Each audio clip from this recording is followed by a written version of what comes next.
이번 원티드랩의 상장 수수료는 무려 8%입니다. 한국투자증권은 상장을 통해 21억 원의 수수료 수익을 얻게 됩니다. 안녕하세요, 아이언입니다. 오늘은 원티드랩에 대해서 알아보도록 하겠습니다. 먼저 기본 정보입니다. 원티드랩은 8월 2일 월요일부터 8월 3일 화요일까지 청약이 진행이 됩니다. 크래프톤과 청약일과 환불일이 동일합니다. 다행히 상장일은 겹치지 않아 8월 10일 화요일날 크래프톤이 상장하고 그 다음날인 8월 11일 수요일 원티드랩이 상장을 합니다. 이번 청약에서 우리사주조합의 배정 주식수는 없고 일반 청약자 25%, 기관 투자자 75%로 공모를 진행합니다. 일반 청약자의 공모 규모는 64억 원이고 기관 투자자의 공모 규모는 192억 원으로 총 공모 규모는 256억 원이 됩니다. 이번 청약의 최소 단위 청약은 10주입니다. 10주의 청약 증거금은 17만 5천 원입니다. 청약 시간은 오전 8시부터 오후 4시입니다. 크래프톤은 10시부터 시작되는 점 주의하시기 바랍니다. 기관 투자자 수요 예측 결과에 대해서 알아보도록 하겠습니다. 총 1597곳의 기관이 몰려 1503.91대 1의 경쟁률을 기록하였습니다. 올해 수요 예측 평균 경쟁률은 1309.39대 1로 원티드의 1503.91대 1은 평균보다 높은 수준입니다. 수요 예측 분포를 알아보도록 하겠습니다. 하단의 한 건을 제외하곤 모든 수요 예측이 밴드 상단과 초과에 몰려 있습니다. 공모가 밴드 상단인 35,000원보다 초과에 몰린 신청이 2배 가까이 많았습니다. 공모가는 상단인 35,000원으로 결정이 되었습니다. 높은 경쟁률과 좋은 수요 예측 분포에 비해 의무부여 확약은 조금 아쉬운 수준입니다. 건수 기준 10.77%, 신청 수량 기준 10.98%를 기록하였습니다. 올해 진행된 수요 예측의 의무보유 확약 수치와 비교를 하면 원티드의 의무보유 확약은 MBT와 비슷한 수준입니다. 경쟁률과 수요 예측 분포는 좋지만 의무보유 확약이 조금 아쉽습니다. 수요 예측 결과가 나쁘지는 않지만 아주 좋다고 말할 수도 없을 것 같습니다. 유통 물량에 대해서 알아보도록 하겠습니다. 원티드랩의 공모가 35,000원 기준 시가총액은 1,646억 원입니다. 유통 가능한 기존 주주의 물량은 약 49만 주이고 공모주주를 더한 유통 가능 비율은 26.03%입니다. 시가총액을 반영한 유통 가능 금액은 428억 원이 됩니다. 여기에 기관 투자자의 의무보유 확약이 제외되어야 합니다. 올해 평균만큼 의무보유 확약이 배정이 된다면 최종 유통 가능 비율은 22.5%가 되고 유통 가능 금액은 약 370억 원이 됩니다. 상장의 유통 가능 물량은 넥스트보다 조금 많고 아모센스보다 적을 것으로 추정이 됩니다. 원티드랩에는 주식 매수 선택권이 있습니다. 공모가 35,000원에 비해 압도적으로 낮은 행사 가격입니다. 하지만 가장 빠른 행사 기간이 내년인 2022년 6월 17일부터입니다. 당분간은 신경 쓰지 않아도 될 것 같습니다. 원티드랩이 어떤 회사인지에 대해서 알아보도록 하겠습니다. 원티드랩은 구인구직 서비스인 원티드를 운영하는 회사입니다. 원티드의 홈페이지에 접속해보면 구직을 원하는 회사들이 나오게 됩니다. 하나를 선택해서 보면 일반 구직 사이트에서 볼 수 없는 채용 보상금을 보실 수 있습니다. 회사가 원하는 인재를 추천하여 지원자가 회사에 합격을 하게 된다면 지원한 지원자와 추천한 추천인에게 현금으로 보상을 주는 정책입니다. 이 방식이 기존 구인구직 사이트와 다른 점입니다. 기존 구인구직 사이트를 들어가 보면 똑같이 구인을 원하는 회사들의 정보를 보실 수 있습니다. 해당 정보는 포털 사이트의 광고처럼 정해진 기간만큼 돈을 내고 사이트에 노출을 하게 되는 것입니다. 원티드는 구인 정보를 노출하는 것으로 돈을 받지 않고 실제 채용이 이루어지면 합격자 연봉의 7%를 수수료로 받게 됩니다. 3개월 이상 출근을 하면 추천인과 합격자에게 약속된 채용 보상금을 지급하게 되는 구조입니다. 원티드는 우리나라에서만 서비스하는 것이 아니라 2016년 일본 법인을 설립한 이후 해외 진출도 시도하고 있습니다. 원티드 페이지에서 지역을 바꾸면 해당 지역의 구인 내역을 확인할 수 있습니다. 싱가포르의 경우 13개 기업에서 32개의 구인 정보가 올라와 있습니다. 대만의 경우는 89개, 일본의 경우는 이보다 많은 193개의 정보가 올라와 있습니다. 지역을 가리지 않는 기타 정보만 10개가 됩니다. 우리나라에 등록된 정보에 비하면 매우 적은 수준입니다. 실제로 내수 매출이 거의 대부분을 차지하고 있고 2021년 1분기는 해외 매출은 아예 발생하지 않았습니다. 원티드의 달인 서비스로는 원티드 긱스가 있습니다. 프리랜서와 긱 이코노미를 위한 서비스인데 구인이 필요한 프로젝트를 올려놓고 필요한 인재의 지원을 받는 형태입니다. 모두 644개의 프로젝트가 등록되어 있지만 현재 모집 중인 프로젝트만 보면 106개입니다. 106개의 프로젝트를 모두 살펴보면 한 명도 지원 안 한 프로젝트가 66개, 한 명 지원한 프로젝트가 20개, 2명 지원한 프로젝트가 6개, 3명 지원한 프로젝트가 6개, 4명 이상 지원한 프로젝트가 8개입니다. 원티드 긱스는 아직 활성화가 됐다고 보기 어려울 것 같습니다. 결국 대부분의 매출은 국내 구직 매출 수수료가 절대적인 상황입니다. 투자 설명서 내에 AI 기술에 대한 어필이 상당히 많았습니다. 두 내용이 같은 회사의 내용으로 보일지 모르겠지만 주요 경쟁 요소로 차별화된 AI 기술로 밝힌 회사는 이미 상장되어 있는 회사인 사람인 HR입니다. 원티드만이 갖고 있는 기술은 아닙니다. 공모가는 적정한지 알아보도록 하겠습니다. 원티드랩의 공모가를 산정하기 위해 선정된 회사들은 사람인 HR과 일본인 3개 회사입니다. 사람인 HR은 구인구직 관련 상장된 유일한 회사입니다. 2020년 매출은 963억 원이고 당기순이익은 216억 원입니다. 최근 주가가 급격하게 상승을 하여 시가총액이 5,766억 원이 되었습니다. 다른 비교 그룹의 회사들은 왜 전부 일본 회사일까요? 일본은 우리나라보다 인구가 많습니다. 인구가 많은 만큼 경제활동 인구의 차이도 상당히 나고 있습니다. 일본과 우리나라의 경제활동 인구의 차이는 2.44배가 됩니다. 그만큼 구인구직과 관련된 시장 규모의 차이가 있습니다. 일본은 우리나라보다 인력 관련 시장이 더 발전되어 있는 상황입니다. 경제활동 인구의 차이를 감안하더라도 일본의 인력 관련 시장은 4배 이상 더 큰 시장을 가지고 있습니다. 원티드랩은 인재 채용을 완료했을 때 기업 고객으로부터 연봉의 7%를 채용 수수료로 받고 있습니다. 하지만 일본은 수수료로 연봉의 35%를 받고 있습니다.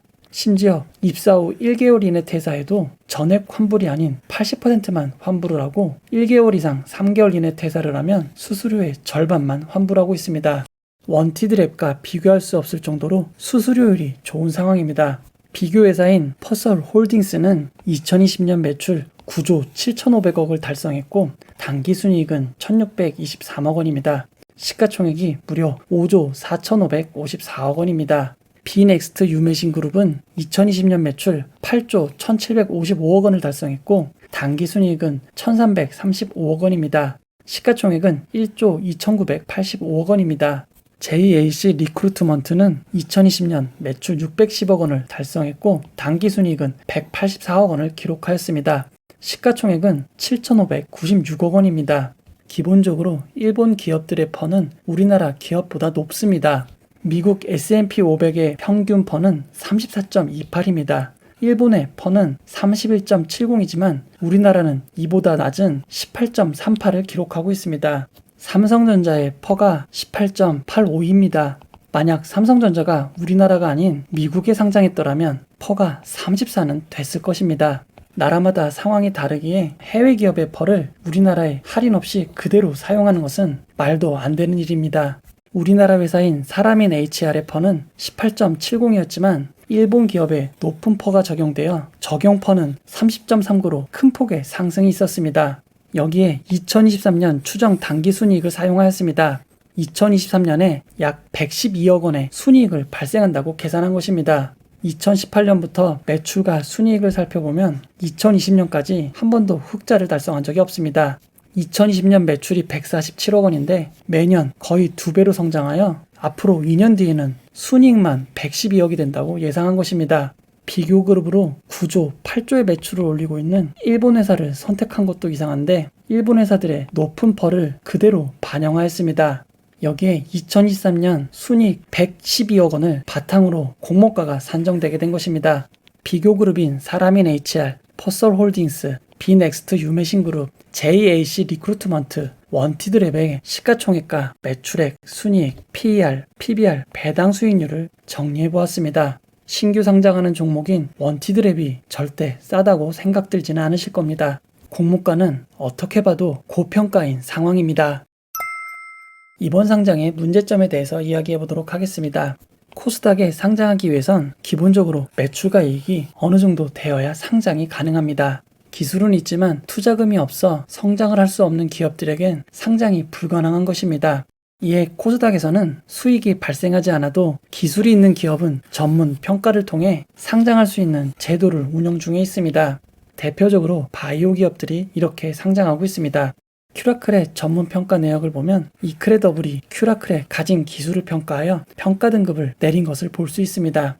이렇게 매출과 수익이 없어도 평가받을 수 있는 기술이 있다면 상장이 가능한 것입니다. 여기에 추가로 2017년 새로운 제도가 운영되게 됩니다. 기술이 없어도 상장 주선인인 증권사의 추천으로 상장이 가능해진 것입니다. 원티드랩이 바로 이렇게 상장하게 되었습니다. 원티드랩의 상장 주선인은 한국투자증권입니다. 한국투자증권의 추천으로 원티드랩은 상장할 수 있었습니다. 여기서 문제가 될 만한 부분이 발생합니다. 처음 제출한 증권신고서에서는 밝히지 않았던 내용이 있었습니다. 바로 한국투자증권이 원티드랩의 지분을 가지고 있는 것입니다. 이 내용은 금감원의 기재 정정을 통해서야 증권신고서에 추가가 되었습니다. 한국투자증권은 51,680주를 주당 9,651원에 취득하였고 2차로 14,188원에 7,560주를 취득하였습니다. 평균을 내면 공모가 35,000원보다 매우 저렴한 12,270원에 122,240주를 보유하고 있었던 것입니다. 공모가 기준으로 약 28억 원의 시세 차익이 발생하는 것입니다. 한국투자증권이 보유한 원티드랩의 주식은 3.07%입니다. 현재 규정으로는 5% 이하의 지분을 가진 경우 상장을 주선하는 데는 아무런 문제가 되지 않습니다. 하지만 이번 상장은 한국투자증권이 성장성을 추천하여 진행하는 상장입니다. 이해관계가 상당히 얽혀 있는데 이렇게 상장을 진행한다는 건 말이 되지 않는 것 같습니다. 성장성 추천인 경우에는 5%가 아니라 지분이 있다면 이해관계가 없는 다른 증권사를 통해 상장하는 것이 맞는 것 같습니다. 증권사들은 상장을 통해 회사로부터 인수대가인 수수료를 받습니다. 이번 원티드랩의 상장 수수료는 무려 8%입니다. 한국투자증권은 상장을 통해 21억 원의 수수료 수익을 얻게 됩니다. 대형 IPO는 규모가 크기에 0%대의 수수료를 책정하고 있기에 정확한 비교가 어렵습니다. 하지만 원티드랩보다 낮거나 비슷한 상장이었던 에브리봇은 3%, 사명 SNC는 4%, 진시스템은 5%였던 점을 보면 지나치게 높은 수준이라 생각할 수밖에 없습니다. 결론을 내려보도록 하겠습니다.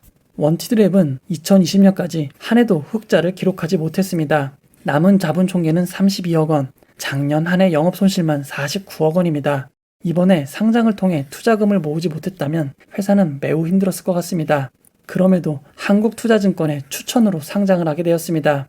한국투자증권은 이미 공모가보다 매우 낮은 12,270원에 3.07%의 지분을 보유하고 있었습니다. 이 사실을 증권신고서에서는 밝히지 않았다가 뒤늦게 기재정정으로 밝힌 바가 있습니다. 다른 상장에 비해 매우 높은 수수료인 8%의 수수료를 부과하고 있습니다.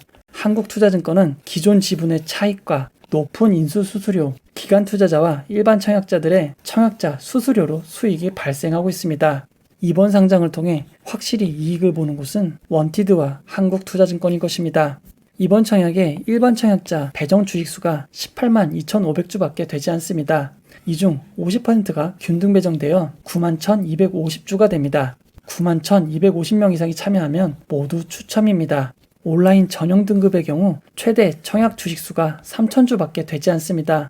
청약 증거금은 5,250만 원입니다. 경쟁률이 높으면 온라인 등급의 경우 한두 주밖에 받을 수 없습니다. 청약 한도가 낮고 크래프톤의 반사 효과를 얻어 경쟁률이 지나치게 높다면 어차피 많은 주식을 받을 수도 없는 상황인 것입니다. 현재 가치에 비하면 너무나 비싼 공모가란 생각이 듭니다. 하지만 상장의 주가는 가치가 절대적인 영향을 끼치는 것은 아닙니다. 상장의 유통 물량이 아주 많은 편은 아니기에 매수가 몰린다면 상승은 가능한 수준입니다. 다만 상승이 몰리기엔 테마가 조금 부족한 점은 주의하시기 바랍니다.